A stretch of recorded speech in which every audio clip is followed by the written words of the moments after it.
Daig pa raw ng mga Gen Z si Senador Bato de la Rosa dahil naispatan agad nila na fake yung video tungkol sa umano'y opinyon ng mga estudyante sa impeachment ni VP Sara. Sa ngayon, na-flag na ng Facebook ang video dahil naglalaman daw ito ng false information. Pero paano nga ba malalaman kung AI-generated ang isang video? Narito ang agenda report ni Hannah T. Maging senador, hindi immune sa AI deception. Nitong weekend, nag-share ng post si Senator Bato de la Rosa mula sa isang FB page na, ay grabe, sa video, mga estudyanteng tila dinedepensahan si VP Sara sa impeachment. Umabot agad ito sa milyong-milyong views. Pabor ka ba sa impeachment ni VP Sara? No. Bakit? Because it is obviously politically motivated.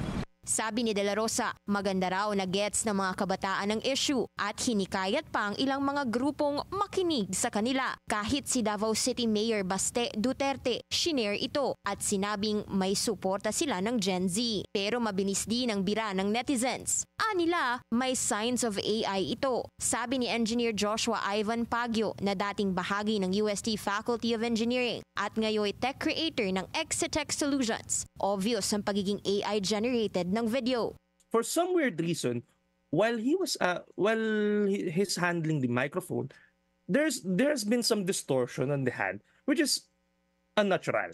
Di rin daw mabasa ng maayos ang text at logo ng school sa uniform ng mga estudyante kahit high definition ito. Unreadable pati ang plate numbers at signages sa likod ng interviewees. Well, most of us are aware of how the Philippines vehicular plate numbers do look like.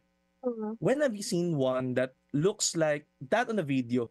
Para kay Attorney Jesus Falsis, tila alam ni De La Rosa na peke ang post. Anya, parang extension daw ng fake news tactics ito na nasimulan noong 2016, ang pagsisimula ng termino ni dating Pangulong Rodrigo Duterte. Punari ng pinaabot ni House Deputy Minority Leader Raul Manuel. Dinaig pa raw ng mga kabataan si De La Rosa na anyay natutukoy ang isang AI-generated video. Agad namang dumepensa si De La Rosa. Wala raw yan sa kung AI-generated ang video o hindi, kundi ang mensaheng dala nito. Hiling pa niya, do not shoot the messenger without reading what he delivers.